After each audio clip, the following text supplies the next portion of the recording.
Aproveitando que a gente está aqui, acho que um tema que não tem como a gente não conversar, Nízia, é um pouquinho sobre a dengue. Com a onda de calor que a gente teve, com a onda de chuva, a gente teve o ressurgimento aí do sorotipo 3 e 4 da dengue, a gente teve um aumento muito grande no número de casos de dengue. E a gente vai ter o início da campanha de vacinação contra a dengue, né? Acho que já até começamos.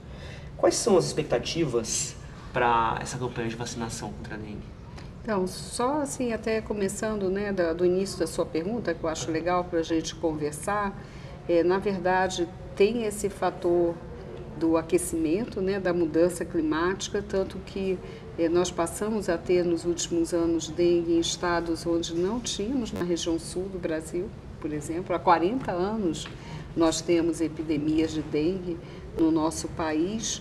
E também a circulação de novos sorotipos. O que acontece, né? Pessoas, normalmente se você for infectado por um sorotipo, e são 4, como você falou, você não vai ser novamente infectado pelo mesmo sorotipo, mas você pode ser pelos outros 3. E além do 3 e o 4, você tem hoje, em alguns locais, o predomínio do 2 em relação ao 1. Né? Isso responde por esse aumento de casos, muitas vezes até de agravamento. Então, é só para dar esse contexto e dizer que não devemos aceitar como normal que as pessoas morram de dengue, porque existe tratamento e é um tratamento simples. É o sistema de saúde, é a hidratação, é o cuidado adequado e não se automedicar. Meu pai teve dengue e inclusive ele foi tratado pelo SUS. Então meu pai conseguiu passar, a gente ficamos preocupados, mas graças a Deus está tudo bem com ele. Ah, que bom. Então gosto até aqui de reforçar que a importância do SUS também é uma coisa que a gente tem que defender sempre com muita força, principalmente depois de tudo que a gente passou. Essa é uma opinião pessoal minha. E dá o relato mesmo que meu pai conseguiu passar tratado pelo SUS. Então a gente viveu um caso de dengue em casa, a gente sabe como é ter e sabe que tratado, fazendo tudo direitinho é uma coisa que dá para passar numa boa. Com certeza. Eu tenho conversado muito, tanto com gestores, né, governadores, secretários de saúde, secretários municipais, quanto também com prefeitos, naturalmente, mas também com o setor público e com o setor privado, porque também no setor privado muitas vezes é um desafio o diagnóstico adequado, muitas vezes não há uma experiência com a dengue, né? Eu acho que até a gente precisa até pensar mesmo na formação dos profissionais de saúde, mais conteúdos. Esse material até deixo aqui, essa informação, nós temos muitos materiais para os profissionais de saúde também, cursos, isso tudo está no nosso site do Ministério da Saúde, eu recomendo. Mas eu vou fugir à sua pergunta, não quero fugir, que é a vacinação. Então, a vacinação é uma conquista, como eu digo, mas é uma medida que vai ter efeitos a médio e longo prazo, porque a produção dos imunizantes é pequena pelo laboratório produtor, né, a vacina Qdenga, que foi incorporada no final do ano ao SUS. Então, o efeito é de médio e longo prazo, mas nesse momento, todos que podem, né, nos municípios que foi feita a indicação para o uso da vacina, as crianças de 10 a 11 anos, nesse momento inicial, devem se vacinar. Então, a mensagem é que também para os responsáveis levarem as crianças para vacinar.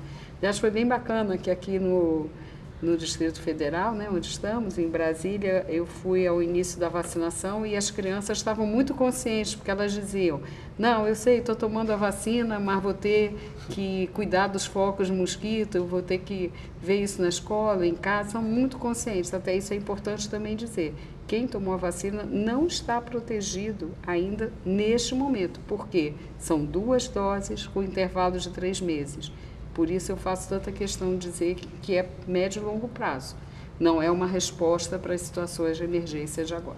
Ministro, que da minha cabeça, que nem estava na minha pauta, houve um afrouxamento nos últimos anos do combate à dengue ou é uma questão completamente... Não sei se pela preocupação do Covid, por a gente ter colocado o foco num ponto só, parou de olhar para outro, é uma questão que eu me pergunto. Eu acho que são vários fatores, como eu falei. por um lado, a gente não pode generalizar isso.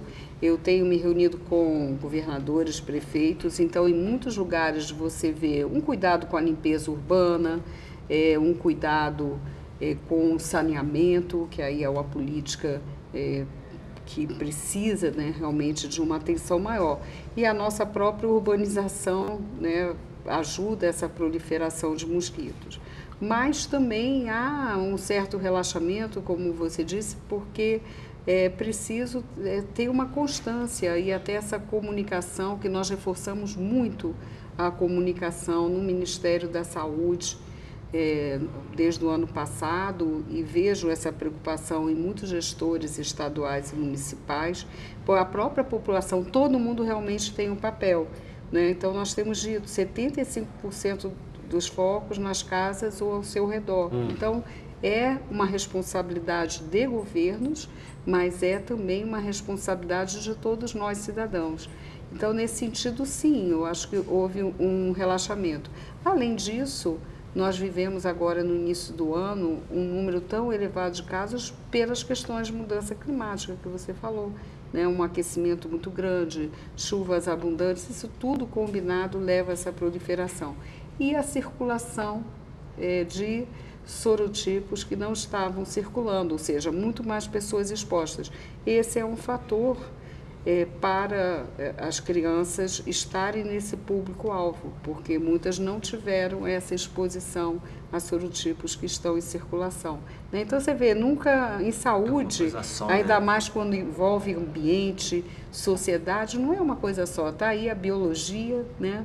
A própria biologia do vetor mosquito, a questão do vírus e a questão do ambiente da sociedade. Então, temos que estar olhando, esse olhar integral é muito importante para que a gente possa responder de uma forma adequada. E, assim, e o monitoramento, a vigilância, né? Então, nós não estamos às cegas, nós estamos com instrumentos para permitir isso, mas não temos o controle sobre tudo. Mas é uma doença que pode ser tratada.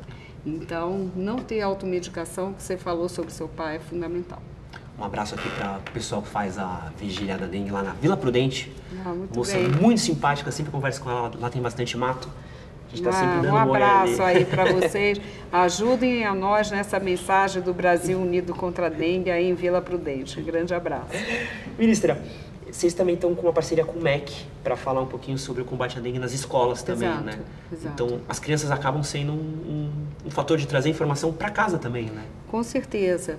Eu fiz essa abertura na escola Juscelino Kubitschek, aqui no Distrito Federal também, no Sol Nascente, na comunidade Sol Nascente. Foi muito bacana, uma escola bem organizada, as crianças muito empenhadas, toda a comunidade escolar, professores, direção, né, o pessoal da gestão, de todos os serviços numa escola, é uma comunidade.